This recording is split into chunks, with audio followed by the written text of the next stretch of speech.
Achou que a fé que nutrira todo o tempo num estado de absoluta liberação, estado no qual as condições de nascimento e morte, surgindo e extinguindo-se, nunca poderiam restabelecer-se por si mesmas, havia sido justificado.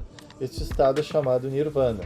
Caracteriza-se pela extinção de toda afirmação da vida e causa da morte, a qualidade de individualidade, o que significa que, pela total eliminação de todos esses ardentes instintos que nos prendem ao processo da vida, provoca repetidos nascimentos nesta e em outras esferas. Então, o Nirvana seria esse transcender do desejo de viver, né, da necessidade de viver, da geração de karma. Seria, por exemplo, se livrar do que causa a nossa... a gente está enredado no samsara, que é a roda de reencarnações. E a causa disso, o Buda identificou que é o apego, né? O apego e a aversão. O apego pelas coisas que a gente quer e a aversão das coisas que a gente não quer. E isso vai gerando cada vez mais, essas ações vão gerando reações que nos prendem ainda mais nesse mundo ilusório de desejos, né? De querer cada vez mais coisas e de querer evitar as coisas que a gente não deseja. Então, ele percebeu que o Nirvana, né, seria a liberação dessa roda de desejos e aversões, que é o que causa o sofrimento. Então, dessa forma, realizou a suprema iluminação através da plena compreensão das 4 nobres verdades, as eternas verdades que são as concepções centrais de seus ensinamentos. Então aqui ele fala das 4 nobres verdades, que é os 4 cernes da onde ele pôde perceber a natureza ilusória da existência e a partir daí sair dessa existência ilusória indo para o Nirvana, para a libertação. Então, a primeira nobre verdade é que toda vida sensível envolve sofrimento.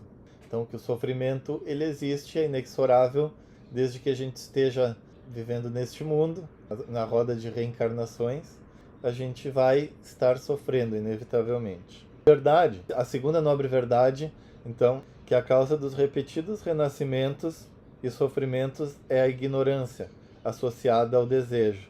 Então, a primeira é a existência da dor. A segunda nobre verdade é a causa da dor, que, como eu falei, é derivado da ignorância, porque a gente toma coisas passageiras, né, coisas ilusórias e temporais, como nosso objeto de desejo. E sendo assim, por serem temporais, elas morrem, deixam de existir. E quando elas deixam de existir, como ela era a fonte do nosso desejo, ela nos causa sofrimento. Algo que a gente queria, desejava, já não pode mais ter. Isso nos causa sofrimento. E também sofrimento antecipado, quando a gente vislumbra que vai deixar de ter algo, ou que algo vai nos ser privado. Isso nos causa aversão, também sofrimento. E a terceira nobre verdade, de que esse processo de nascimento, morte e sofrimento pode ser levado para um fim somente com a obtenção do Nirvana. Então aqui a terceira nobre verdade, que é a cessação da dor, onde ele diz que a dor, sim, pode ser superada desde que o homem se projete para o próximo nível de evolução, que seria a saída da roda de samsara, de nascimentos e mortes, ou seja, o nirvana, a liberação. E a quarta nobre verdade, que é o caminho para a cessação da dor, a verdade que o nirvana pode ser alcançado seguindo-se com perfeição o nobre caminho óctuplo, que abrange sila, samadhi e pana, isto é, moralidade, meditação e compreensão intuitiva. Então aqui ele está passando um caminho, e aqui depois na obra, quando a gente vai lendo, que é um caminho de conduta. Novamente, a gente já tem que observar que esse é um caminho exotérico da liberação, né? Da libertação. Não é um caminho iniciático, através da iniciação nos mistérios, né? Que é uma aceleração disso.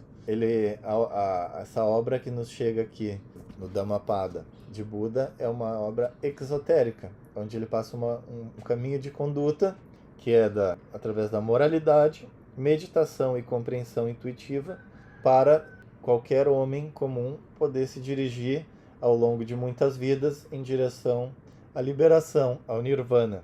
Então, este caminho.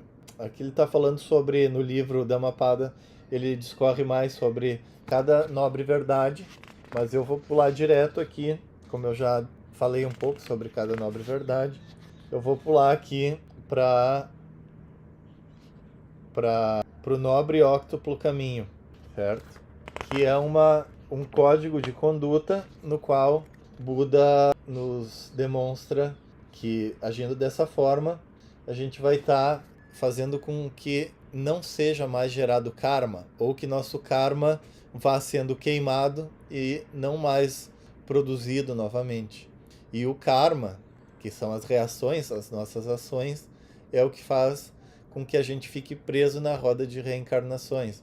Porque as nossas ações, quando são feitas erroneamente, né, baseadas em princípios e objetivos e desejos em coisas do que é temporal e transitório, elas nos causam mais outras reações, são mais karma, que nos prendem ainda mais na roda de reencarnações.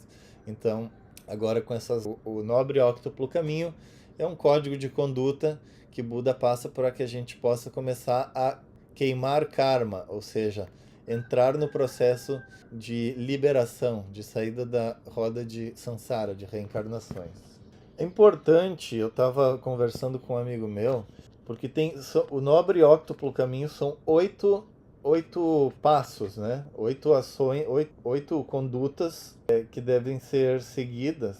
Porém, nesse livro aqui, o Dhammapada, eles estão dispostos em uma ordem que eu não tinha percebido até então, mas um amigo meu me comentou que existiria uma ordem correta, coerente desse nobre óctuplo caminho.